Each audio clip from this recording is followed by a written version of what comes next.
Këtë mëngjes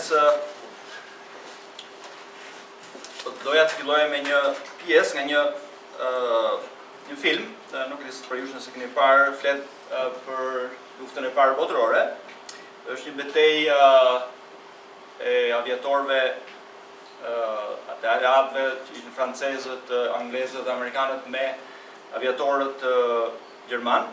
Edhe ato mbasi marrin trajnimin, fillojnë atë kursin e tyre të fluturimeve, të sulmeve, dhe në një nga fluturimet, në një betejë që ato marrin pjesë, një pilot, në fakt, qellohet avioni i tij, bie avioni poshtë, edhe bie përpara faktikisht frontit të ushtrisë gjermane, dhe ishin dy palët në fakt, edhe shkojnë në fakt miqtë e tij për ta shpëtuar, dhe ndërkohë që ato shkojnë ishin duke u sulmuar faktikisht nga gjermanët, dhe ndërkohë që ato përpiqen ta shpëtojnë, duke që dora e tij kishte ngecur. Dhe ato përpiqen t'ia nxjerrin dorën, përpiqen ta ngrenë avionin, nuk e ngrenin dot. Dhe shoku i tij, vetmja zgjidhje që ai pa, mori një lopatë, ato lopatën që inxhinierët që zakonisht përdorin për të hapur diçka. Ai tha, nuk kam çfarë bëj tjetër, do të pres dorën, tha ose do vdesësh këtu, tha zgjidhe me. Dhe në fakt ai pret dorën për të shpëtuar jetën. Edhe një histori e tillë e ngjashme në fakt është edhe gjatë luftës Kosovës, një avion amerikan udhëzua në fakt në të pjesën e Serbisë, besoj, edhe ky avion pasi ra, piloti në fakt u hodh, dhe ra në një vend fakt që ishte vend armik, dhe vetëm mënyrë që ai mund të shpëtonte, në fakt ishte që të merrte urinën e tij dhe duhet që ta filtronte përmes çorapit, ta pinte në mënyrë që të mbijentonte faktikisht nga etja. Tani duket që njerëzit bëjnë çmos për të mbijetuar, apo jo. Ka situata të tilla plot që njerëzit dashur të marrin mendime shumë të rëndësishme në fakt për të shpëtuar jetën e tyre. Por pyetja që unë kam këtë mëngjes është cila është gjëja më e rëndësishme në jetën tonë? Për çfarë jetojmë? Cili është në fakt qëllimi apo synimi i jetës tonë? Për çfarë duhet jetojmë? Në fakt, apostulli Paul duke shkruar nga burgu, lidhur me zinxhir, ai na tregon edhe në fakt kuptimin e jetës dhe lavdinë e vdekjes. Apostulli Paul në fakt na tregon që është një jetë që është e denjë që ta jetojmë dhe është një vdekje që ja blen të vdesim. Edhe në fakt do të marrë me vete këtë apo kam.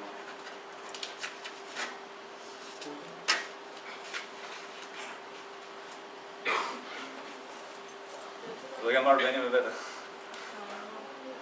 Okay.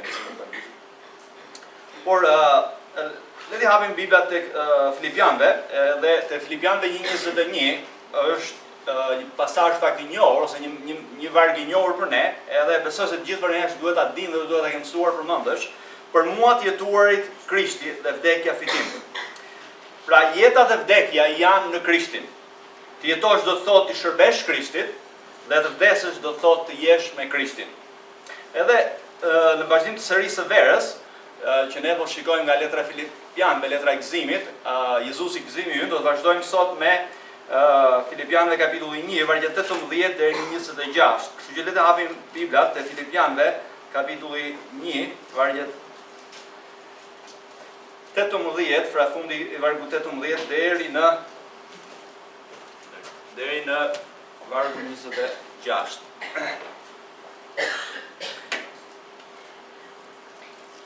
Le të lexojmë së bashku këtë vargje.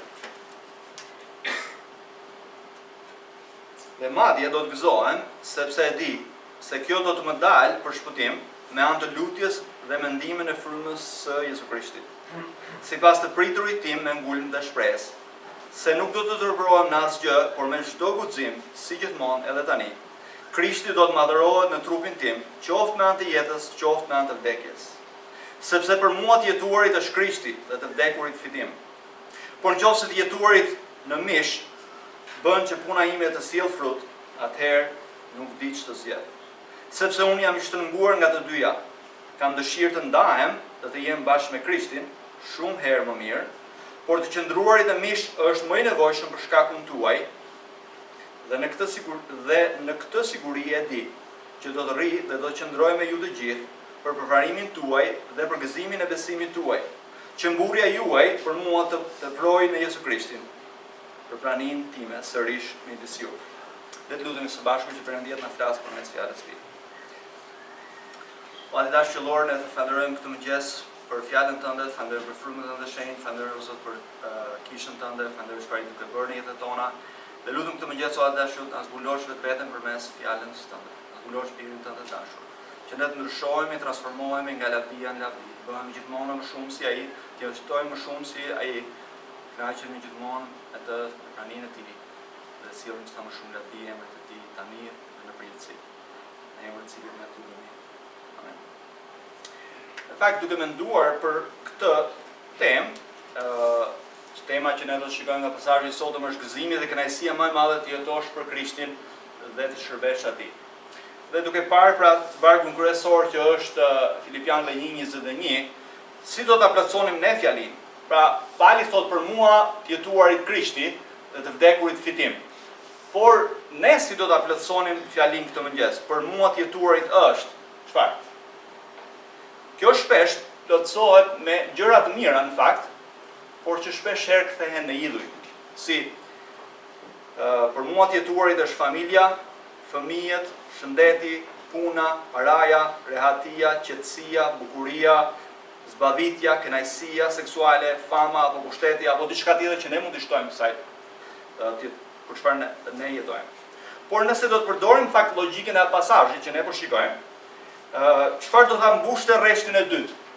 Pra, nëse të jetuarit është familja, atëherë me çfarë do ta plotësonim në rreshtin e dytë? Nëse të jetuarit është familja, atëherë rreshti i dytë do të ishte vdekja është humbje e madhe. Ose nëse mendojmë këtë mëngjes të jetuarit për mua është paraja, atëherë vdekja gjithashtu është humbja e gjithçkaje. Ose vdesi varfër. Ose nëse të jetuarit për mua janë fëmijët, atëherë vdekja është fundi i jetës. Ose nëse të jetuarit për mua është kënaqësia, atëherë vdekja do thotë që nuk ka më kënaqësi për mua. Mendoni se çfarë pra mund të jetë për neve këtë mëngjes, për ju, pra si do ta mbushni ne këtë rresht. Pra rreshtin e dytë. Pra çfarëdo që ne jemi duke jetuar, si do të ishte pra rreshti i dytë, vdekja është çfarë? Dhe madje do thojë në kulturën tonë, besoj gjithë ne mund të bijmë dakord me këtë që prindërit, sidomos më madh, ju thon fëmijëve shprehje të tilla. Edhe sigurisht që e kuptoj, nuk është se ka ndonjë gabim, por në fakt dashje pa dashje tregojnë se ku është zemra e tyre, thotë ti je jeta ime, ti je drita ime, ti je dielli im. Por apostulli Paul thotë për mua jeta është Krishti. Vdekja është fitim. Pra, pyetja që shtrohet përsëri për ne është për çfarë po jetojmë? Për çfarë do të vdisnim ne? Nuk besoj se do donim të jetonim faktikisht për asnjë nga këto gjëra që janë gjëra të mira. Por nuk besoj se do donim të jetonim për punën.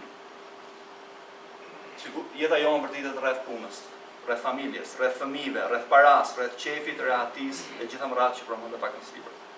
Të gjitha këto janë të mira dhe në fakt janë dhurata të Perëndisë për ne. Por shpesh problemi qëndron se ne i adhurojmë ato dhe ne fillojmë të jetojmë për këto gjëra. Ne duhet të jetojmë për diçka në fakt që ja vlen jo vetëm për tani, por për miliarda vjet, për tërë përjetësinë. Dhe e vetmi person që ja vlen është Jezu Krishti.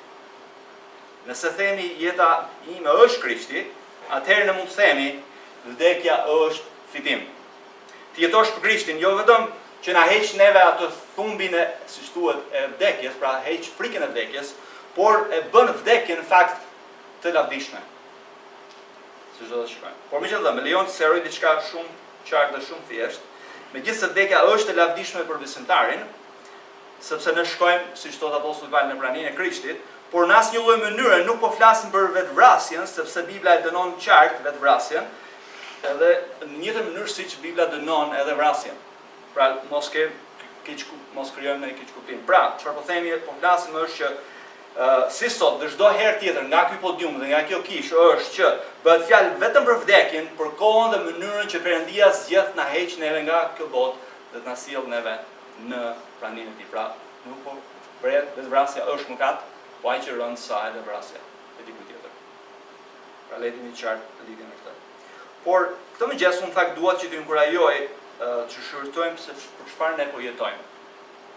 Dhe me hirin e Zotit, çfarëdo gjë që nuk është, pra që për çfarëdo që ne po jetojmë, ta zëvendësojmë me Krishtin.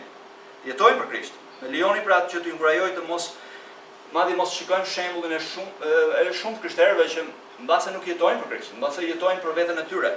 Por le të shikojmë shembullin e atyre që jetojnë për Krishtin. Le të marrim shembull prej tyre. Kështu që këtë mëngjes le të kërkojmë Zotit që të na hetojë zemrat tona për çfarë ne jetojmë dhe të kërkojmë atij të pendohemi nga çfarëdo lloj gjëje që ne jetojmë përveç Krishtit. Kështu që çfarë është mesazhi që ne do të shikojmë së bashku këtë mëngjes? Është Meqë Gëzimi, kjo është tema e letrës, kjo është titulli, Meqë Gëzimi nuk varet nga rrethanat që ne ndodhemi, por në Krishtin le të kërkojmë nga Perëndia që në çdo situatë të jetës tonë dhe të tjerëve të përlëvdohet Krishti duke jetuar për Krishtin dhe shërbyer atij në jetën tonë. Dhe në fakt do të shikojmë tre komponentë kryesorë të gëzimit nderues së Krishtit. Do të shikojmë synimin e jetës tonë, arsyeën e jetës tonë dhe orientimin e jetës tonë në Krishtin. Kështu që le të shikojmë si fillim komponentin e parë. Te vargjet 18 deri në 20 na zbulohet faktikisht komponenti i parë, synimi i jetës që ne kemi marrë nga Krishti. Edhe për shkak të Krishtit është që të nderojmë Krishtin në gjithçka për lavdinë e tij. Edhe do të shikojmë në mënyrën se si ne e përlëvdojmë apo nderojmë Krishtin. Ju besoj mbani mend ju që keni qenë në kaluar në vargjet 12 deri në 18 ne kemi parë që apostulli Paul po i tregonte Filipianëve për situatën e tij në cilën ai ndodhet. Ata ishin në fakt të shqetësuar për apostullin Paul, për pastorin e tyre të dashur, që në fakt ndodhej në burg dhe po shqetësoheshin madje edhe për çfarë po thuhej për të. Kështu që sirrin apostulli Paul në vargjet 12 dhe 26 po i ngushëllon faktikisht Filipianët për t'u treguar që vujtjet e tij së pari të gjitha kanë shërbyer ungjillit, kanë shërbyer për përparimin e ungjillit dhe njëkohësisht tani më kthyr zëri. Dhe njëkohësisht ka shërbyer për forcimin e besimtarëve të tjerë që të shpallin ungjillin me guxim dhe madje ai thotë që gjithë pretoriumi ka dëgjuar ungjillin dhe të tjerët kanë marrë zemrën në shpalljen e Krishtit me guxim. Gjithashtu ai thotë mos shqetësoni madje edhe për ungjillorët ziliqar që mund të jenë duke predikuar ungjillin për motive të gabuara. Ai gëzohet madje që shpallet Krishti. Pra nuk ka rëndësi se çfarë arsye ato kanë që shpallin Krishtin, për të më sjell mua vujtja apo jo, rëndësi ka që shpallet Krishti. Dhe tani vim tek vargjet 19 deri 26 dhe këtu na apostulli Paul vazhdon të ngushëllojë ata, pra vazhdon t'ju tregojë se si shikon ai situatën, jo vetëm të tanishmen, por edhe të ardhmen. Në fakt, ne mund të shikojmë fare mirë edhe mënyrën se si Pauli merr vendimet, ose si ne mund të marrim vendimet, megjithëse kjo nuk ishte pjesa e çfarë doja thoja, por në fakt ndërkohë që po studioja pasazhin, Pauli nuk është i qartë, Pauli nuk e din se çfarë do ndodh, do të me gjyqjen e tij do të vdes apo do të jetojë. Por megjithatë, shikojmë që në mes të edhe kohës tanishme dhe të ardhmen, apostulli Paul ka një synim, ka një qëllim. Përlëvdohet Krishti, nuk ka rëndësi se çfarë ndodh thotë. Rëndësishme është të përlëvdohet Jezu Krishti. Kështu që në këto vargje, ai faktikisht vargjet 19 dhe 26 tash ja tregon të mos shqetësohen, sepse ai thotë që çfarë është rëndësishme për mua është që në si në vdekjen time, ashtu dhe në jetën time do të përlëvdohet, do të lartësohet Jezu Krishti. Ata nuk kanë pse të shqetësohen, madje thotë apostulli Paul dhe as ka pse të turburohen. Këto fjalë në fakt nuk janë shkruar vetëm për Filipianët, por janë shkruar edhe për ne. Edhe në fakt shikoni fundin e vargut 18, dhe thotë dhe madje do gëzohem, dhe në fakt fundi i vargut 18 duket që përket vargjeve që vinë në vazhdim, dhe në shqip mund të ishte përkthyer madje më mirë, por gjithashtu do të vazhdoj të gëzohem. Pra apostulli Paul thotë jam i gëzuar në përparimin e ungjillit, jam gëzuar thotë që Krishti po shpallet, njerëzit po marrin guxim të shpallin Krishtin, por madje thotë do të gëzohem. Do të vazhdoj të gëzohem. Po pse? siç e kemi thënë, pra ai ndodhet në burg dhe ai tani po flet faktikisht për të ardhmen dhe po flet në mënyrë më të qartë në lidhje me gjyqjen e tij, në çfarë do ndodh, do të jetoj apo do të vdes. Por apostulli Paul thotë që nuk ka rëndësi se çfarë ndodh, pavarësisht se çfarë do të jetë vendimi i kushdo që do të gjykojë Paulin. Do të jetë vdekja apo jetë, ai thotë unë do të jem i gëzuar. Pavarësisht se nga çfarë rrjedhimesh do të ketë burgosja e tij. Pavarësisht nga vendimi i gjyqit. Ai thot unë do të vazhdoj të gëzohem sepse gëzimi im thot nuk varet se çfarë më ndodh mua, as tani as më vonë. Jeta ime është e sigurt thot në Krishtin. Edhe ai pret madje, thuhet që madje në vargjet 19 dhe 20 na tregon që ai pret madje që ai do të dalë i pastor në të gjithë këtë, që do shpëtohet, do shpjegojmë se ç'do thotë kjo. Madje edhe ai beson, ka një farë sigurie që ai do të vazhdojë të shërbejë Filipianëve me Ungjillin, vargjet 24-26. Pra Pauli thotë që do të gëzohet pavarësisht se çfarë vendimi merr gjyqi. Do të jetë vdekja apo jetë, dhe në njëjtën kohë ai thotë kjo do të sjellë gëzim jo vetëm mua, por edhe ju Filipianëve, do të jem bashkë me ju me ju për gëzimin tuaj. Dhe pra shikojmë në mënyrë të qartë që gëzimi nuk varet nga rrethanat. Gëzimi nuk varet se çfarë po ndodh. Gëzimi nuk na merr asgjë. Pauli e nderon Krishtin dhe ne duhet ta nderojmë së pari duke u gëzuar në Krishtin në mënyrë në një mënyrë të tillë që e nderon atë në mënyrë të vazhdueshme. Por vjen edhe një herë, fundi vargut 18 siç thash, por gjithashtu do të vazhdoj të gëzohem. Pra është i sigurt, i gëzuar pavarësisht nga rrethanat të cilët ai është apo do të rrethana të tjera që mund të ndryshojnë në të ardhmen. Në vuajtje, në jetë, në vuajtje apo vdekje, unë thot do të gëzohem.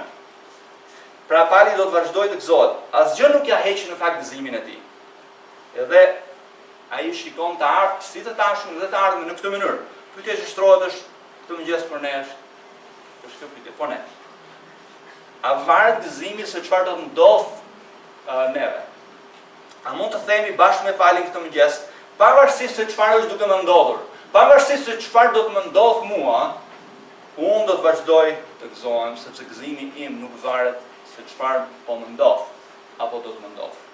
Gëzimi në mes të rrethanave të vështira, gëzimi në vuajtje, është gëzimi që e nderon Jezusin më shumë se në çdo situatë tjetër, sepse gëzimi nuk varet nga rrethanat, por varet nga Jezu Krishti. Motra jonë e dashur e Leida, pavarësisht se përballet me një sëmundje në fakt që mund të jetë vdekjeprurse, pavarësisht nga kjo, ajo është e gëzuar në Krishtin, ajo vazhdon të gëzojë në Krishtin, sepse ai e din që të ardhmen e saj e ka Krishti në dorë.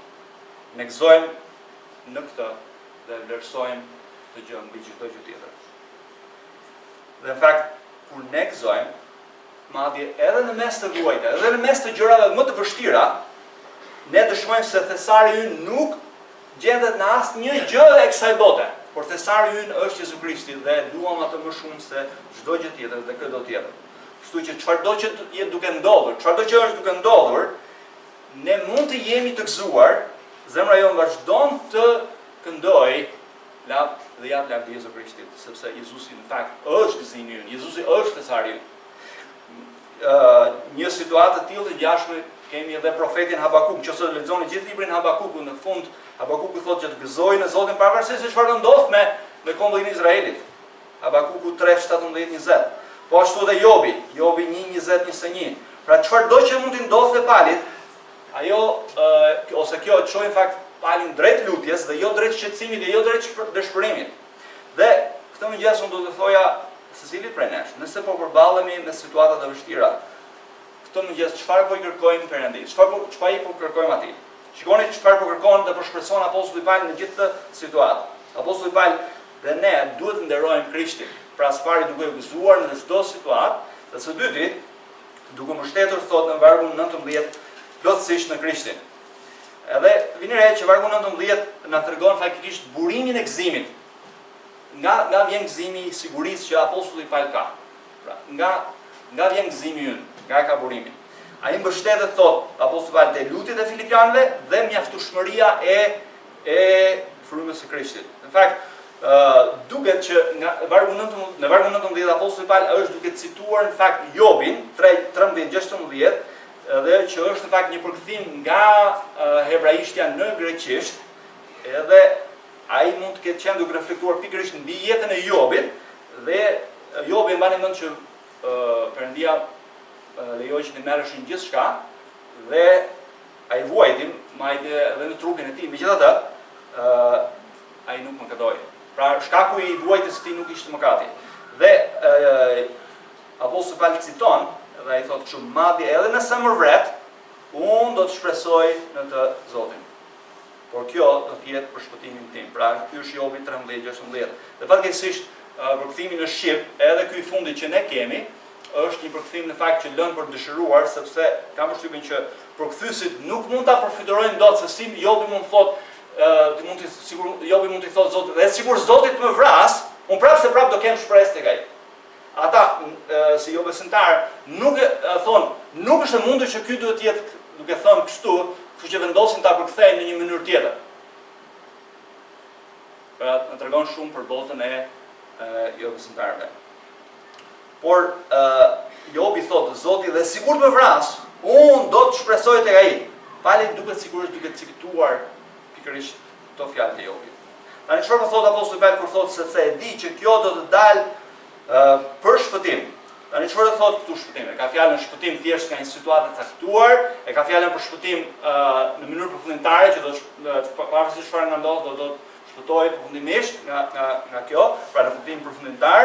Dhe në pamje të parë duket sikur e ka fjalën që pali do të dalë nga burgu, dhe kjo na jep përshtypjen në varet 24 dhe 26, sepse ka një farë sigurie thotë që unë do të dal, do të dal nga kjo situatë dhe do të jem bashkë me ju. Por megjithatë apostulli Paul, megjithëse ka këtë bindje personale që ai do të lirohet nga burgu në vargun 19, nuk duket se ka fjalën pikërisht për këtë lloj shpëtimi. Sepse po shikojmë vargun 20, vargu 20 ai thotë nuk e di se çfarë do të ndodhë, pra cili do të jetë verdikti, do të jetoj apo do të jem apo do të vdes. Pra shikoni vargun 20. Krishti, fundi vargu 20, Krishti do të madhrohet në trupin tim, qoftë me anë të jetës, qoftë me anë të vdekjes. Pra, vini re që megjithëse pra mund ta ketë fjalën për shpëtim, pra për çlirimin e tij, pra nga kjo rrethan, në cilën ai ndodhi, siç e shikojmë ose do shikojmë fakt në vargun 24 dhe 26, prapse mendoj që e ka fjalën jo thjesht shpëtim nga rrethanat të caktuara, por e ka fjalën për shpëtimin në kuptimin që ai do të dalë qartë, do të tregohet se si është situata e siç ishte rasti edhe i Jobit. Pra siguria e palit ku qëndron? Qëndron te Perëndia. Ashtu si Jobi që qëndronte përpara Perëndisë i sigurt që ai ishte pafajshëm, pra që vuajtja e tij nuk ishte siç ato miqtë e tij e akuzonin, në një mënyrë Perëndia do të shfaqsojë në fund fare apostulin Paul. Gjërat që i ka ndodhur apostullit Paul në fund fare do të jenë për të mirën e tij, qoftë për të mirën e tij, për shënderimin e tij në momentin, apo edhe për të mirën e tij përfundimtare të përjetshme. Kështu që ai thotë përmes lutjes tuaj të Filipianëve dhe përmes frymës së Krishtit, ai do të vazhdojë të durojë dhe të mbetet tot një dëshmitar besnik i Jezu Krishtit. Pra vini re çfarë thotë apostulli Paul. Thotë që siguria e tij është jo vetëm në sovranitetin e Perëndisë, pra Perëndia është sovran, Perëndia ka lejuar gjithë këtë, por vini re që ai merr forcë përmes lutjes së besimtarëve në Filipi edhe përmes frymës së Krishtit. Pra, edhe kur ndodhemi në situata vështira, ne duhet të mbështetemi te lutjet e njëri tjetrit dhe njëkohësisht tek mjaftueshmëria e frymës së Krishtit që do të na ndihmojë në çdo lloj situate për të dëshmuar kush është Krishti dhe çfarë ka bërë Krishti. Dhe shikoni me vëmendje dy gjëra kryesore në lidhje me këtë shprehje që apostulli Paul thotë, mbështetja te lutja e njëri tjetrit dhe mbështetja në frymën e Krishtit. Pra në vërin e re që atë lidhjen që ekziston midis lutjes dhe frymës së Krishtit, pra fryma e Krishtit është ajo që na ndihmon, por vjen re që Perëndia përdor mjetet. Pra lutja është një mjet që na ka dhënë Perëndia përmes të cilës ne mund të përjetojmë fuqinë ndryshuese apo ndihmën e Perëndisë përmes frymës së tij të shenjtë. Edhe ne e dim faktikisht që te Romakëve 8:6 që fryma e shenjtë lutet bashkë me ne, lutet për ne, siç thuhet atje, dhe dim që Perëndia di gjithçka, por megjithatë ne shikojmë nga ky varg shumë qartë që apostulli Paul thotë që kjo do të jetë për shpëtimin tim, pra për këtë çlirim tim, thotë përmes lutjeve tuaja, thotë dhe përmes frymës së Krishtit. Pra ne duhet të lutemi për njëri tjetrin, duhet të lutemi për forcë, për guxim, në mënyrë që të dëshmojmë kush është Krishti dhe çfarë Krishti ka bërë. Pra lutja ka efekt. Jakobi 5:16 thotë lutja e drejtit ka shumë fuqi. Dhe pastaj apostulli Paul po të shikojmë në shumë letra, si te Filipianëve, si te Romakëve, si te Efesianëve, si te Kolosianëve, Thesalonikasve, shikojmë që ai kërkon që besimtarët të luten për të, për shërbesën e tij. Si apostulli Paul dhe apostulli besuan te lutja dhe këtë mëngjes u ftoi që ne të ngulim në lutje për të parë fuqinë ndryshuese të Perëndisë, për që Perëndia është ai që vepron në jetën tona, por gjithmonë kujtojmë që Perëndia ka dhënë mjetin që është lutja. Prandaj le të kërkojmë her pas here, le të kërkojmë vazhdimisht njëri tjetrin për të lutur për njëri tjetrin. Pra le të kërkojmë që të tjerët luten për ne dhe ne të lutemi për të tjerët, siç thotë apostulli Paul. Pra madje do ftoja këtë mëngjes që nëse ju jeni në një vështirësi të caktuar që keni nevojë për lutje, le të kërkojmë këtë mëngjes njëri tjetrit për të lutur. Në fakt në fund të shërbesës do të lutemi së bashku dhe në fund të asaj fletës që ne ndajmë për të ndarë kërkesa, aty keni 3 kërkesa kryesore që ne mund të shkëmbejmë njëri tjetrin. Pra le të kërkojmë të lutemi për njëri tjetrin. Pastaj apostulli Paul thotë mbështetje në frymën e Krishtit. Apostulli Paul pra thotë sigurinë e ka të lutjet e Filipianëve, njëkohësisht edhe fryma e Krishtit që është fryma e shenjtë. Pra le të kemi sigurinë edhe duke lutur për njëri tjetrin, por edhe duke mbështetur tek fryma e Krishtit. Pra të dyja të lidhura me njëri tjetrin. Kështu që kemi parë pra duke u gëzuar në Krishtin në mënyrë të vazhdueshme ne nderojmë Krishtin, duke mbështetur plotësisht në Krishtin, pra në lutjen për njëri tjetrin dhe mbështetur në frymën e Krishtit. Dhe së treti, ne do të shikojmë që ne nderojmë Krishtin në çdo situatë dhe pavarësisht sa e vështirë Perëndia të përlëvdojë Krishtin. Pra çfarë duhet kërkojmë ne nëse jemi duke kaluar një situatë e vështirë në jetën tonë? Çfarë kërkon apostulli Paul në fakt në situatë në cilën ai ndodhet? Nuk kërkon në fakt që të lirohet nga burgu. Apo jo. Nuk thotë që nuk duket që ka kërkuar lirimin nga burgu. Në fakt, shikojmë edhe një herë vargu 20. Apostulli Paul thotë në vargu 20 na tregon faktikisht pritshmërinë e tij në mes të gjithë kësaj situate. Në vuajtjet e tij në fakt për çfarë është i shqetësuar? Ai nuk është i shqetësuar për veten e tij, pra edhe një herë kemi theksuar që gëzimi i vërtet është që të bëjmë të gëzuar të tjerët. Dhe apostulli Paul në mes të vuajtjeve të tij, në mes të asaj situate, përkufimin e ka për përparimin e Ungjillit, për mbrojtjen e Ungjillit, për vërtetimin e Ungjillit, për shpalljen e Krishtit si Zot të shpëtimtar, për parimin e besimtarëve në Filipi apo në kisha të tjera. Ai gëzohet në këtë. Por edhe në të ardhmen, edhe në gjyqjen e tij, ai thotë që pa rëndësi se ka nëse unë jetoj apo vdes. Kjo nuk e gjë është rëndësishme për mua. Ajo çfarë është rëndësishme, ai çfarë donte më shumë se sa vetë jetën e tij, më shumë se çdo gjë tjetër. Në fakt, ai çfarë i kërkon Perëndis është që të përlëvdojë Perëndia birin e tij të dashur në trupin e tij. Ai me lutjet e besimtarëve dhe përmes frymës së Krishtit kërkon faktikisht që të ngulmojë dhe me siguri që ai nuk do të tërpërohet, thotë nuk do të kishte turp dhe nuk do të kishte frikë dhe në çdo lloj mënyre do të kishte guxim si gjithmonë që Krishti do të bëjë akoma më i madh trupin tim, thotë qofër mes jetës, qofër mes vdekjes. Pra ai kishte një dëshirë të vetme. Një gjë e kontrollonte apostulli Paul, të përlëvdojë Jezu Krishtin. Në çdo situatë, pra nuk kishte rëndësi se cila ishte situata. Kjo është çfarë udhëhiqte atë në çdo situatë. Besimi pra i tij ishte te Krishti, që Krishti është me të, do të jetë me të në çfarë do lloj rrethane për t'i dhënë lavdik Jezu Krishtit. Ai asnjë mënyrë nuk donte të krijojë përshtypje sikur Krishti e ka praktiksuar atë. Në asnjë lloj mënyre nuk donte që Krishti të dukej sikur e ka lënë, sikur Jezu Krishti nuk është i mirë me të. Ai beson pra se në çdo situatë, sado që vështirë që është, ajo vjen nga Zoti, ka një qëllim të mirë për të dhe është për përlëvdimin e Jezu Krishtit. Kërkesa e tij e vetme, pasioni i tij i vetëm është që të vazhdojë të ngulmojë thotë me guxim që Krishti të përlëvdohet thotë në situatë si gjithmonë. Pra që kur është shpëtuar, pra pali ka gjithmonë pasur këtë synim. Pra synimi i tij është pikërisht nderimi i Krishtit, qoftë në vdekjen e tij, qoftë në jetën e tij. Pra ai dëshiron pra të njihet që Jezusi është aq i mirë. Jezusi që e ka dashur atë dhe ka dhënë jetën e tij për të. Pra ky është qëllimi i apostullit Paul. Burgosja e tij në atë kohë si çfarëdo që do ishte ndonjë, ai e shikon si një mjet për të përlëvduar Jezu Krishtin. Pra jo si një gjë për të ndjer turp, megjithëse në atë kohë burgu shikoi si diçka e turpshme, por ai e di fare mirë që burgosja e tij ka një qëllim, pra përparimin e ungjillit, forcimin e besimtarëve. Pra ka qëllim për reputacionin e Krishtit, pra nuk është shqetësuar për veten e tij, nuk është për reputacionin e tij, por është shqetësuar për lavdinë e Jezu Krishtit. Dhe ai do ta paraqes Krishtin me guxim, thot, para botës në mbrojtje të ungjillit. Pra qëllimi i tij vetëm është që të njihet Krishti, të mbrohet ungjilli i Krishtit, të tregohet sa i mirë që është Jezu Krishti. Pra le të nderojmë Jezusin mbi çdo gjë dhe në çdo rrethan.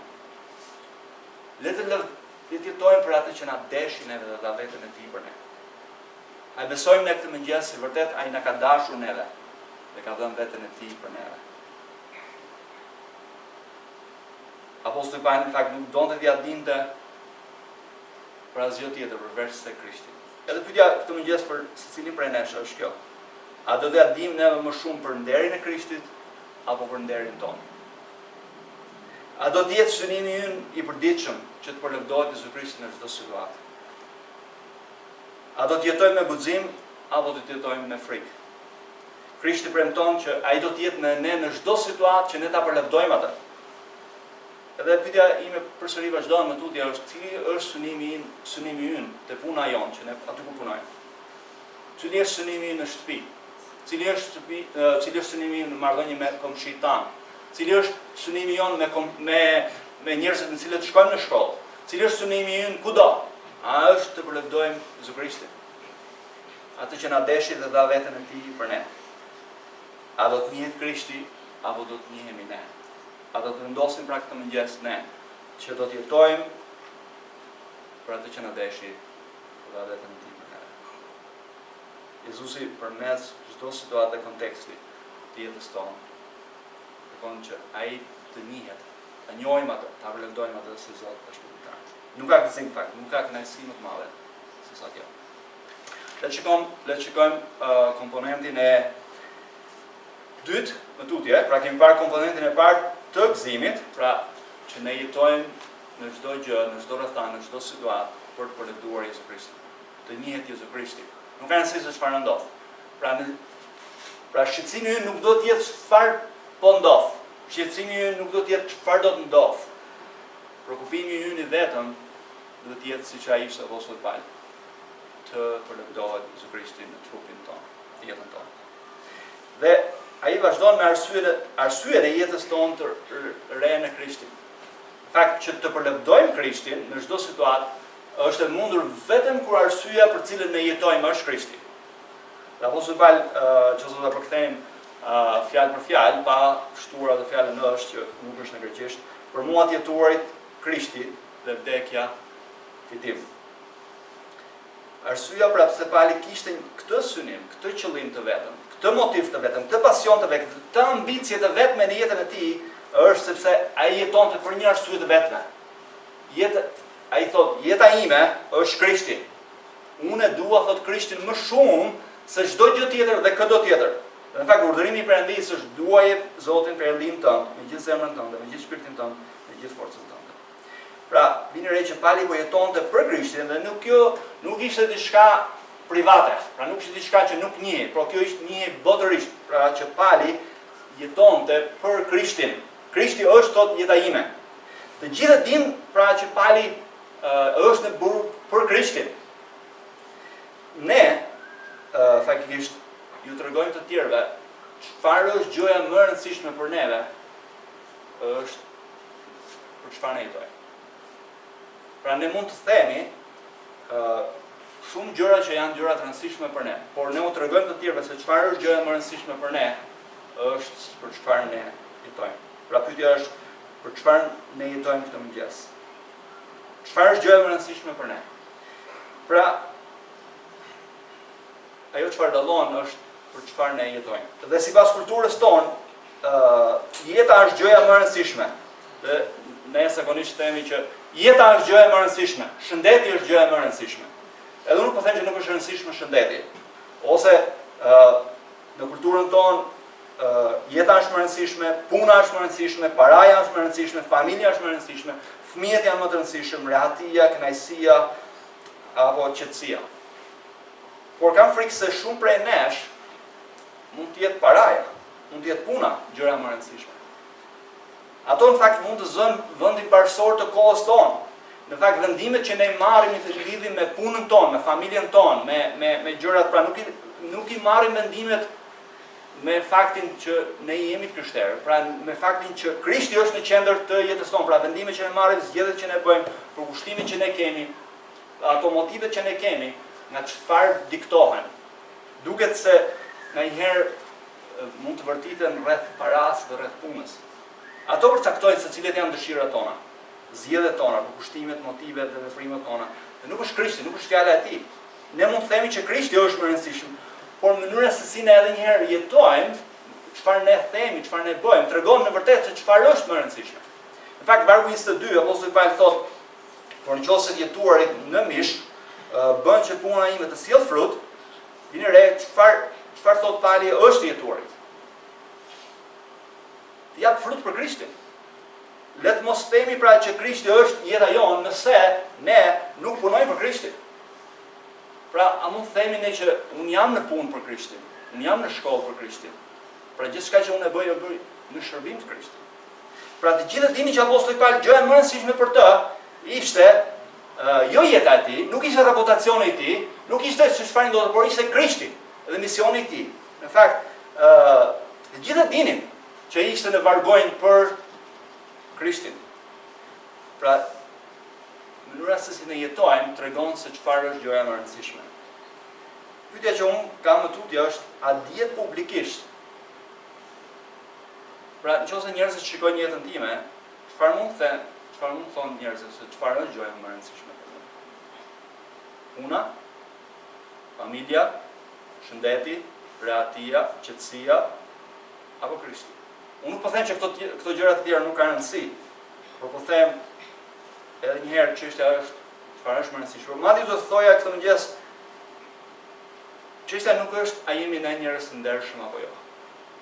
Çështja nuk është a jemi njerëz të mirë apo jo. Çështja nuk është madje as që jemi njerëz të moralshëm apo jo. Nuk është çështja as vjedhim apo nuk vjedhim, as do gënjejmë apo nuk gënjejmë. Në fakt lejo të them që mund të jesh një njeri moralshëm, një njeri mirë sipas standardit njerëzor pa qenë krishter. Nuk ka nevojë të jesh krishter për të qenë një ndershëm. Edhe të them hapo, edhe qartë. Pra çështja është, kush është më i rëndësishëm për jetën tonë? A mund të themi që Krishti është jeta ime këtë mëngjes? Pra ky është synimi i vazhdueshëm për apostulin Paul, por së dyti, Pauli këtu nuk po flet për përshtatshmëri. Asu nuk po flas për përshtatshmëri. Pra nuk po flasun që ne nuk dështojmë. Apostulli Paul vetë na thotë Filipinëve kapitulli 3, 12 dhe 15 që ai nuk e ka arritur këtë qëllim, pra ai rend drejt kësaj. Pra ne nuk mund të themi që jetojmë në mënyrë të përsosur gjithmonë në këtë mënyrë. Por pyetja që shtrohet, a është puna jone frytshme për Krishtin? Apo japim frut për Krishtin? Çështja është apo japim më shumë frut për Krishtin apo për veten tonë? Pra nga çfarë karakterizohemi? Nëse shikojmë jetën tonë, apo jep frut për Krishtin apo jep frut për veten tonë? Përmes Krishtit japim frut për Krishtin, për lavdinë e Krishtit. Pa të ne në fakt nuk mund të bëjmë asgjë. Kjo do të thotë që çdo ditë ne duhet marrim hir prej tij, nga ne duhet jemi në fjalën e tij për të marrë Ibrahimin forcën, praninë e tij nga fjala e tij dhe të vendosim, pra është çështja që ne duhet vendosim çdo ditë, pra nuk është çështje që kemi vendosur një herë për gjithmonë, okay, që ne do të ndjekim Krishtin, që do të jetojmë për Krishtin, por në fakt të jetuarit për Krishtin është që çdo moment, çdo ditë jetës tonë ne zgjedhim, do të jetojmë për veten tonë apo do të jetojmë për Krishtin. Kështu që çdo ditë ne duhet të zgjohemi me këtë në mendje. Pra do të jetoj për veten time apo do të jetoj për Krishtin. Pra Pauli na kujton neve se çfarë duhet të jetë. Ai është një model, një shembull për ne, siç na thotë te kapitulli 4. Bëni, thot, ato gjëra që unë kam bërë. Pra të jetojmë për Krishtin është një betejë, një zgjedhje, një vendim i përditshëm që ne duhet marrim çdo ditë nga hiri i Zotit dhe përmes fjalës së Tij. Së treti, në këtë pikë duhet më lejon të kujtoj që hiri i Perëndisë, hiri i Krishtit është i mjaftueshëm edhe fryma e Krishtit është i mjaftueshme për ta fuqizuar neve çdo ditë që ne mund të bëjmë atë çfarë pret prej nesh.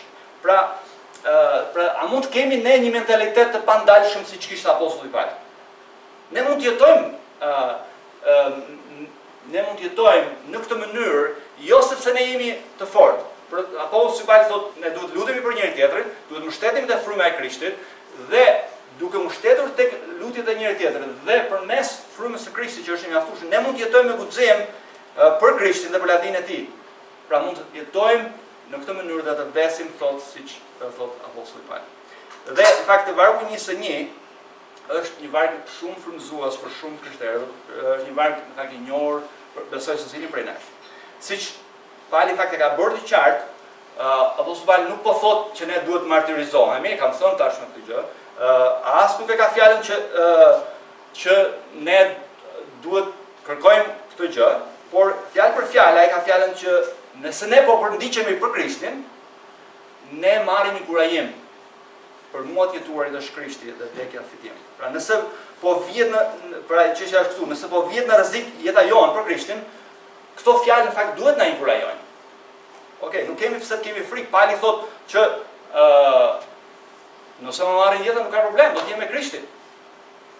Pra Pauli as nuk thotë që jam i lodhur nga jeta, ai e di që Krishti është me të dhe do të jetë me të në çdo moment. Pra Pauli nuk është thjesht thotë që ke shpëtoj nga kjo jetë, shpëtoj nga këtë vuajtje, por ai është i mbushur me gëzim dhe po jep frut për Krishtin. Por çfarë po thotë apostulli Paul është që është më mirë thotë të jem me Krishtin. Pra nuk po thotë që unë nuk kam gëzim, ai thotë kam gëzim, do të kem gëzim dhe vazhdimisht do të jemi gëzuar në Krishtin. Por është shumë më mirë thotë të jem me Krishtin. Pra Pauli në asnjë mënyrë nuk po kërkon vdekjen e tij, por ai po thotë edhe një herë që vdekja nuk është humbje për ta, por fitim sepse do të jetë me Krishtin përgjithmonë. Tani, kjo e bën të fakt ish Paulin të pandalshëm. Në fakt një komentar na jep në një situatë të tillë. Autori imagjinon një bisedë midis Paulit dhe rojeve. Edhe rojët e thonë Paulit: "Paul, nuk na pëlqen, nuk na pëlqen as ti as ky Mesia jot. Ne do të vrasim ty." Pauli përgjigjet: "Nuk ka problem. Vdekja është fitim. Më vrisni nëse doni." Rojët i thonë pastaj: "Me që është kështu, do të lëmë të jetosh." Pauli thotë: "E mrekullueshme, do të jetoj do thotë që punë e frutshme dhe gëzueshme për mua." Pastaj rojët i thonë: "Ne do të lëmë të jetosh, por do të bëjmë të vuash." Pauli thotë: "Nuk ka problem. Unë i konsideroj vuajtjet e tënishme asgjë në krahasim me lavdinë që do të marr. Në fakt më shtoni më shumë lavdinë. E kam kënaqësi të vuaj për Krishtin." Pra ishte i pandalshëm. Konsideroni pra perspektivën e pandalshme të apostullit Paul. Do të më vrisni? Do të jem me Krishtin. Do më lejoni të jetoj? Do thotë më shumë frut për Krishtin. Do të më bëni të vuaj? Do të përjetoj më shumë gëzim, më shumë kënaqësi, më shumë lavdi me Krishtin. Pra ky është mentaliteti i pandalshëm që apostulli Paul ka në të gjithë këtë. Edhe ky mund të jetë dhe mentaliteti ynë nëse jeta jonë është Krishti. Atëherë vdekja do të jetë fitim. Vëllezër motra, unë ju ftoj këtë mëngjes të edhe një herë të shqyrtojmë kush është Krishti dhe çfarë ai ka bërë për ne. Krishti na deshin ai shumë sa dha veten e tij për ne. Edhe një herë, a besojmë neve këtë mëngjes? A do të vendosim neve me anë të besimit këtë mëngjes që të jetojmë për atë që na deshin edhe dha veten e tij për ne? A do të jetojmë me bindje ndaj fjalës së tij, ndaj personit që na ka dashur neve aq shumë dhe fjala e tij është për të mirën tonë dhe për lavdinë e tij? A do ta vendosim Krishtin në qendër të jetës tonë? Ndërsa ne vendosim Krishtin në qendër të jetës tonë, ndjekim shembullin e tij, jetojmë për ta njohur atë dhe mbështetemi te mjaftueshmëria e tij, ne do të përjetojmë gëzimin më të madh dhe kënaqësinë më të madhe. Dhe kalojmë tek komponenti i fundit për sot, orientimi i jetës së re në Krishtin. Pra apostulli Paul jo vetëm që jeton për të lavdëruar Krishtin, jo vetëm që Arsyeja e jetës tij është Krishti, vdekja fitim, por fundi orientimi i jetës së tij në Krishtin është të shërbejmë Krishtit për lavdinë e tij. Në fakt, vargje 22 deri në 24 apostulli Paul shërton pra dëshirën e tij. Pastaj në vargjet 25 dhe 26 shpreh pritshmërinë e tij. Pra ai në fakt në një farë mënyrë shqyrton perspektivën e jetës dhe të vdekjes. Me fjalë tjera, merr edhe duke shqyrtuar që Krishti është jeta ime dhe duke shqyrtuar edhe pastaj vdekja është fitim. Pra i konsideron këto dyja. Të jetoj do thotë derimi i Krishtit përmes punës së frytshme për Krishtin dhe pastaj thotë që vdekja do thotë që do të jem plotësisht me Krishtin. Përgjithmonë, më shumë nga Krishti. Dhe videre tani vargje 22 dhe 23 Pali shpreh dilemën e tij midis dy zgjedhjeve. Pra nëse Pali do të kishte një zgjedhje, pra ai po thonë nëse unë do të kisha një zgjedhje, çfarë do të bëja? Në fakt që Pali nuk e ka, sepse kjo varet nga Perëndia, se çfarë në fund fare do të vendosë Perëndia. Por ai tregon dilemën këtu. I shtrënguar thot nga të dy anët. Nga njëra anë, nëse ai jeton, do të thotë që punë e fryshme më shumë për Jezu Krishtin. Por nga ana tjetër ai thotë, nëse vdes, ai thotë që do të jem me Krishtin. Pra jeta e Palit dhe çdo krishteri që ka në qendër Krishtin është një jetë vërtet që është e fryshme, e jetë nderuese dhe lavdëruese për Jezu Krishtin, përmes shërbimit tonë ndaj tij. Pra edhe një herë vëllezër, nuk ka gëzim, nuk ka kënaqësi më të madhe të jetosh për Krishtin dhe të shërbesh atij. Dhe në mënyrë të veçantë le ta shikojmë se si apostulli Paul na thret në fakt dhe na tregon edhe si duhet të jetojmë pra në marrëdhënie me jo vetëm me Krishtin, por edhe me njëri tjetrin. Pyetja që ne shikojmë këtë mëngjes është, a jemi ne të përkushtuar ndaj njëri tjetrit? Të jesh i përkushtuar në fakt ndaj Jezu Krishtit nuk do të thotë thjesht që ne kemi marrëdhënie të personale të veçantë vetëm me Krishtin, por do thotë një marrëdhënie e vërtet edhe me njëri tjetrin përkushtuar ndaj njëri tjetrit. Prandaj rritjes së njëri tjetrit në përparimin e ungjillit, në rritjen e kishës, sepse këto janë dëshirat dhe çfarë Krishti na ka thirrur ne të bëjmë. Pra ky është gëzimi më i madh. Ky është kënaqësia më e madhe, e cila që të shërbejmë Krishtin duke shërbyer njëri tjetrit. Pra shikoni vargun 23, dëshira e Palit. Pali thekson preferencën e tij përfundimtare. Pse preferonte Pali vdekjen? Jo sepse donte edhe një të shpëtonte nga jeta, as nga vuajtjet, apo se do të merrte një shpërblim. Por as sepse një vend më të mirë, por dëshironte të ishte me Krishtin. Vdekja do thotë më shumë nga Krishti, më shumë në praninë e tij, do të gëzim të shumë më të madh se sa gëzimi që ai kishte tani. Edhe mendoni pak një moment. Ne mund të jemi në një vend shumë të mrekullueshëm. Ne mund të kemi gjithçka. Gjithçka për të ngrënë, jemi rehat, jemi qetësi, kemi gjithçka. Por mendoni për moment na mungojnë njerëzit tonë të dashur.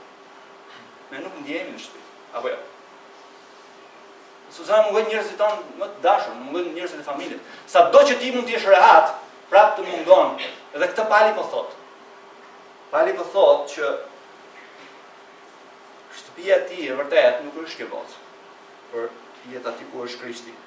Tjetë ai që e deshje dhe dha veten e tij për të. Te dashuria e tij dhe prania e tij e përjetshme, siç thotë 2 Korinthës 8. Pra, parajsa nuk është shumë vendi, por është të jesh me Krishtin. Kur i krishteri vdes, do të jetë në një prani, do të jetë në praninë e gëzueshme dhe lavdishme, të përjetshme me Jezu Krishtin. A kemi ne një marrëdhënie që ja kalon çdo lloj marrëdhënie tjetër? A kemi ne dikë që duam më shumë se çdo tjetër dhe çdo gjë tjetër? A duam Krishtin dhe praninë e tij më shumë se çdo gjë dhe çdo tjetër? A mund të themi bashkë me Palin që vdekja është të mëngjes? Edhe shikoni në vargje 24 dhe 26 vendimin e Palit. Megjithëse Pali e dinte që prania e përjetshme e Krishtit është më e mirë se çdo gjë tjetër, megjithatë ai thotë që unë dëshiroj, thotë, ai vendosi që jetonte ditët e tij mbi tokë për kishën. Pali po thotë që Krishti është plotësisht i gëzuar dhe kënaqur me Krishtin pavarësisht se çfarë ndodh, nëse ai vdes apo nëse jeton. Por vjen re që thotë nëse vazhdoj të jetoj, dhe Pali thotë, ose më saktë do thoya këtë gjë që nuk e dim arsyeën tamam pse apostulli Pali ka këtë siguri që do vazhdonte të jetonte. Megjithëse ai nuk na tregon qartë që ai ka në këto vargje thotë ka një farë siguri që mbase nuk besonte se Roma kishte një arsye të mjaftueshme për ta dënuar, mbase besonte që Perëndia akoma kishte punë për të që vazhdonte të shërbente, ta përdorte për lavdinë e tij, pra nuk jemi sigurt se cila është ku qëndron, duket si një siguri personale që ka apostulli Pauli që ai do të lirohet nga burgu dhe do të jetë me ta. Por në një farë mënyrë beson se Perëndia kishte më shumë punë për të. Pyetja që shton dhe për të vazhduar, a jemi ne duke shërbyer të tjerëve? Pra Pauli thotë nëse unë jetoj për të shërbyer të tjerëve në emër të Krishtit. Pra pyetja që shtrohet është, a ishte nevojshme për Paulin që qëndronte për Filipianët? A është nevojshme që ne të jemi pjesë e kishës? A ju të jeni pjesë e kishës? A shikoni kishën edhe një vëllezër më këtë mëngjes që t'ju shërbej kisha apo t'ju shërbeni kishës? Pauli nuk po thotë që bota do të marrë fund nëse unë vdes, as nuk thotë që bota do të jetë njësoj edhe nëse unë vdes. E dim që Jezusi ndërton kishën apo jo. Por a jemi ne gjymtyrë e trupit? A do të ndjejmë mungesa jonë nëse ne nuk do të ishim pjesë e saj? Pauli po thotë që kisha ka nevojë për të, jo në kuptimin që kisha s'bën dot fare për të, por edhe kisha ka nevojë, ashtu siç pra kisha në Filipi kishte nevojë për Paulin, siç thot Pauli, edhe kisha ka nevojë për secilin prej anëtarëve të saj. A shërbejmë neve në kishë për parimin e kishës. Pra Pauli jetonte, thot, për progresin e të tjerëve në besim, vargu 25. Pra po shërbejmë neve me këtë gjë. Rritja në besim dhe gëzimi janë në fakt të lidhura bashkë. Po të shikoni me vëmendje, ai thot për përparimin e besimit tuaj dhe gëzimin tuaj. Pra duket qartë që rritja në besim dhe gëzimi janë të lidhura bashkë. Pra Pauli po thotë që do të qëndroj për besimin tuaj, rrit edhe gëzimin tuaj. Pra mbas arsye se ne nuk po përjetojmë gëzimin e dur, mbase nuk kemi rritur si duhet dhe sa duhet, dhe kemi nevojë të rritemi në besim, në shenjtëri, në mbulullizim, në dashuri për Zotin dhe të tjerë. Pra megjithatë, në thelb çfarë është në qendër të jetës tonë? Edhe çfarë është e mrekullueshme të mendoni pak në lidhje me këtë çfarë thotë apostulli Pauli. Ai thotë, unë luftoj, thotë, unë do të jetoj, thotë, për gëzimin tuaj, për parimin e besimit tuaj në Krishtin. Pra ai jeton me këtë mision, pra të shërbej kishës në emër të Krishtit, për rritjen e kishës, për parimin e kishës. Pra mendoni pra çfarë gëzimi që ne mund të sjellim njëri tjetrin vëllezër motra, që ne jemi përkushtuar në njëri tjetrit, rritemi së bashku dhe sjellim gëzim njëri tjetrit. Kjo është një mënyrë tjetër që ne i shërbejmë Krishtit dhe e ngrem Krishtin akoma më shumë lart. Edhe vargu i fundit fare është vargu 26. Ku Pauli thotë, shikoni vargu 26, që mburrja juaj për mua të teprojnë Jezu Krishtin për pranimin time sërish midis jush. Pra Pauli thotë, unë vazhdoj të jetoj, thotë, për t'ju shërbyer ju, për parimin e besimit tuaj, për gëzimin tuaj, por një qëllim akoma më përfundimtar, thotë, që të tjerët mund të mburren, thotë, që ata të mburren në Krishtin. Pra a jetojmë neve që të tjerët të mburren në Krishtin për ne. Pra qëllimi përfundimtar i bashkimit me Filipianëve i apostullit Pauli është që të rritet siguria e tyre besimit në Krishtin. Ta njohin Krishtin më mirë, ta ndjekin Krishtin më shumë, të shërbejnë atij më shumë. Pra, nëse i vendosin gjithasë këto së bashku është një që ata kenë një jetë të frutshme për Krishtin. Do thotë që ne jemi duke bërë pjesën tonë, pra duke jetuar besimin tonë, duke jetuar shpëtimin tonë, për cilin ne jemi shpëtuar, siç do na thotë ai kapitulli 2. Pra, do thotë që ne jemi duke ndihmuar njëri tjetrin që Krishti të jetë gëzimi i njëri tjetrit.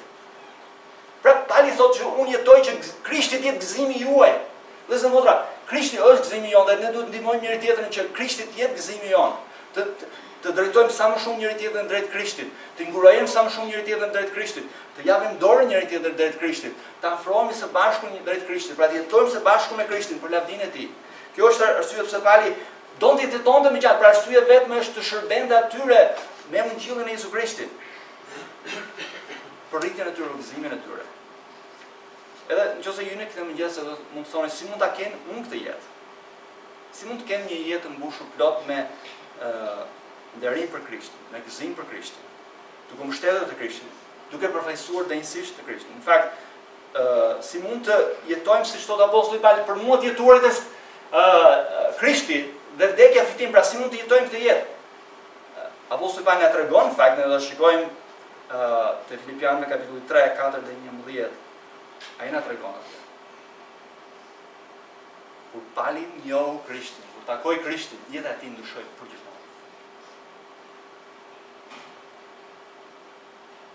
ai më përpara ishte një njeri fetar, ishte një njeri tepër fetar. Po ai nuk e dinte, nuk e njihte kush është Krishti.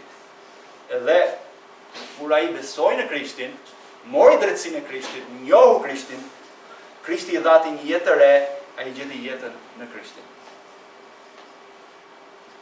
Edhe ai thotë që nuk ka gjë më të madhe, gjë më të shtrenjtë për atë se sa njohja e Krishtit. Dhe ky është lajmi i mirë, që në Krishtin ne marrim një jetë të re dhe një jetë të re për ta njohur Krishtin. Vëllezër dhe motra, kushdo që jeni, nëse nuk keni kuptim në jetën tuaj, nëse nuk keni këtë këndvështrim mbi vdekjen, siç thot Pali, për mua të jetuar i Krishtit dhe vdekja fitim. Vëllezër dhe motra, apo kushdo qoftë, ka hir këtë mëngjes nga Perëndia. Perëndia është i mjaftueshëm, fjala e tij është e mjaftueshme. Ne jemi të gatshëm të ndihmojmë. Që ju mund të njihni Jezu Krishtin. Ai që ishte në trajt Perëndie, që zbrazi vetveten, u bë shërbëtor, u bë njeri ngjashëm me ne, u bë shërbëtor deri në vdekjen e kryqit, për ta njohur Perëndin, për ta çuar tek Perëndia, për të pasur jetë të përjetshme, për të pasur këtë gëzim, këtë kënaqësi. Pra Jezusi diç dhe ta jetën e tij, që ai të gëzimi dhe kënaqësia juaj më e madhe. Nëse ju jeni këtë mëngjes, nuk keni kuptim në jetën tuaj, nuk keni kënaqësi, gëzim të vërtet. Kënaqësia, gëzimi i vërtet është në Jezu Krisht. Ai mund ta jap këtë mëngjes. Nëse ju lëni vetësinë tuaj, lëni veten tuaj, dhe shkoni tek ai të kërkuar shpëtim ndaj të shpëtohet këtë ndrit, duke dhënë drejtsinë e tij, faljen e gjithë mëkateve, jetë të re, gëzim, kënaqësi, njohjen e tij, jetuarit për të vërtetë e tij. Edhe kushdo që do të jetojë në këtë mënyrë, siç thot Pali, vdekja për të është filim, sepse do të jetë me Krishtin gjithmonë. Edhe ka vetëm mënyrë për ta pasur këtë jetë, është duke njohur Krishtin, dhe përmes Krishtit. Dhe unë ftoj të mëngjes të rendim mas një gjë të vetme, mas Krishtit të relatistit, e du të mëjë. O Adar Shqyllorën e fëndërojmë për fjallën të ndër, fëndërojmë Zot për jetën e Apostullit Paul që është një shembull për ne, është një mënyrë se si ti na tregon se si ne mund të jetojmë, edhe fëndërojmë atë që ti dhe birin të ndërdashur, e bërë atë fijin për neve, në mënyrë që ai të jetë jeta jonë, të jetë kënaqësia jonë, të jetë gëzimi jonë. Dhe më ftoj o Zot të më Zot të mëngjes, çdo që mund të jetë pa Krishtin, të më Zot që hiri ju do t'i arrijë, fryma jote do të shenjë do të rinj, ti do të sjellësh shpëtim në jetën e tyre, sjellësh gëzim, ndryshim dhe transformim të përhershëm, të përjetshëm në jetën e tyre. Njohin kënaqësinë dhe gëzimin e vërtetë. Por gjithme ja Zot që e njohim atë, lutem o Zot që çfarë do lloj gjëje që mund të ketë zënë vendin e Krishtit, që për ne mund të jetë diçka tjetër në vend të Krishtit jeta jonë. Lutem o Zot që me hirin tënd, me frymën dhe shenjtë që na bën, të ne të vendohemi dhe të vendosim Krishtin në qendër të jetës tonë, të jetojmë për atë dhe për lavdinë e tij. O Zot, bëje këtë për lavdinë tënde.